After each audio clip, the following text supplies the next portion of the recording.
The federal government has defended its international student cap plan following pushback from some in the university sector. Let's go live to Andrew Clennell. Andrew, so pushback, and are they likely to change anything? Where are the complaints coming from? Well, this is what I was looking forward to showing you, because there's no specifics here, Laura, but we have been talking about student caps, and you made the point to me last week.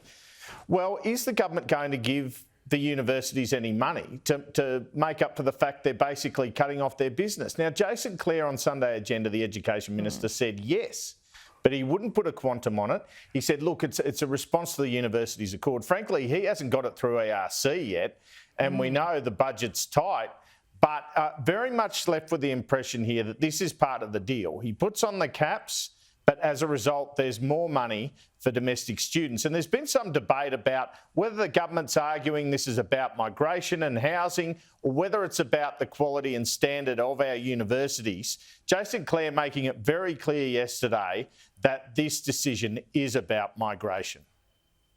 This is fundamentally based on returning migration to pre-pandemic levels, and we make no apology for that. Where there will be extra funding for universities is to help to grow more Australian students to go to universities. One of the big reforms out of the Universities Accord is to help more young people, particularly young people from our outer suburbs and our regions and poor families, the sort of kids who don't get a crack at university now, to get a crack at university.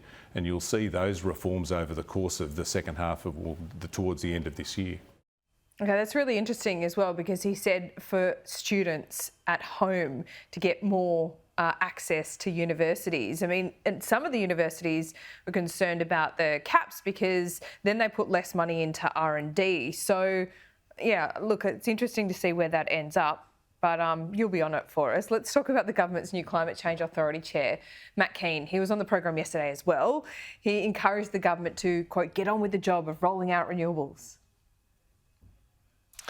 Yeah, I guess, you know, you've spent a bit of time surfing, Laura, so he's asking them to paddle out in the rough seas, isn't he, really? I mean, but he says, look, they'll just have to. They're not meeting the target. And we've seen that in recent figures that have come out. They're talking the talk, but they're not really walking the walk. And I think one of the concerns for the government is if they were to point to something they're actually doing that's big and meaningful, this is it. But of course, it's far from universally popular. It's controversial. And this is where Peter Dutton comes in with his nuclear policy. So let's hear from Matt Keane first.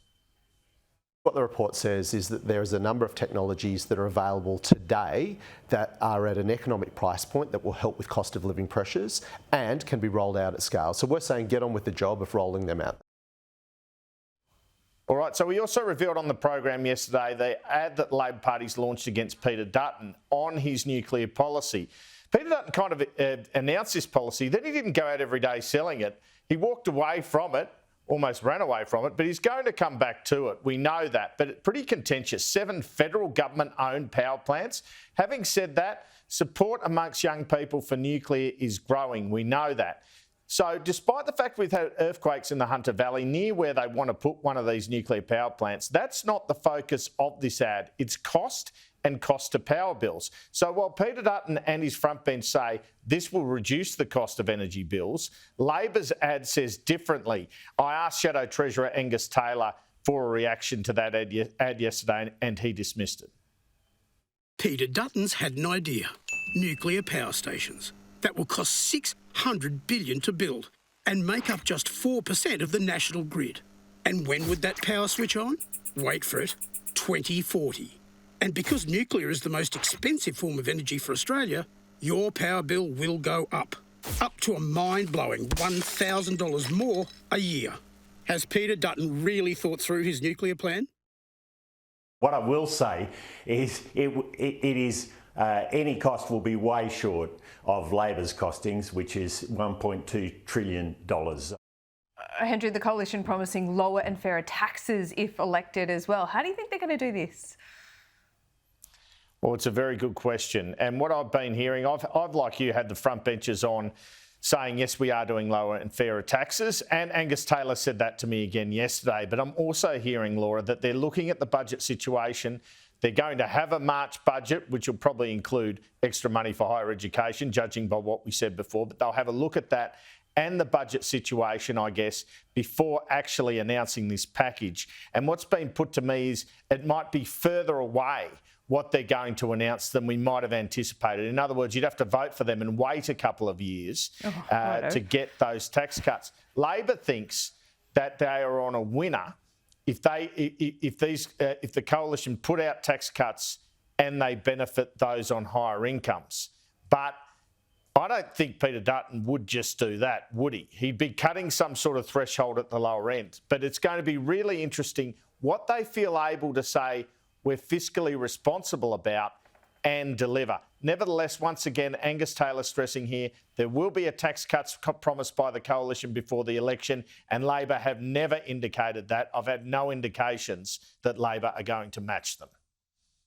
We'll see how the budget situation plays out over the next little while. What's very clear is that the government has increased its spending massively, 16% growth in spending in the next 2 years. We do want to see lower, simpler, fairer taxes in this country. Yeah, really interesting indeed, Andrew. What did you make of the Redbridge polling yesterday that put it at 100% probability that there'll be a hung parliament?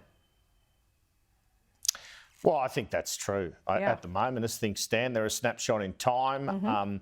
These MRP polls, I revealed one around the time of The Voice. It was eerily accurate. One thing they don't recognise, because they sort of use demographics as well as the actual polling, is who's running. So you might have a 53 to 47 in Goldstein to Tim Wilson, but it's not on the question, would you vote for Tim Wilson? Just for one example.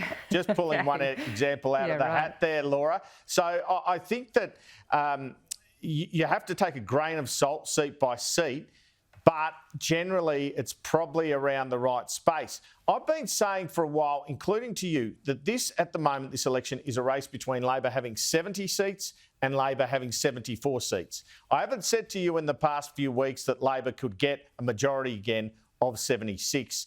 The coalition, therefore, would be in the mid to high 60s and it would be a mess of a parliament. But Labor, with the higher number of seats and perhaps more crossbenchers who have their philosophies on various issues, including climate change and social policy, would probably fall their way. However, in terms of the country running in any certain fashion, 74 is a much better result than 70. A couple of things could go into the mix. They're really praying for a couple of rate cuts before the election. The way the economy's going, you wouldn't rule that out. But they also have to come up with their own bold vision. You can't just block the ball out and hope to win this election. So it really is shaping as a fascinating, close contest.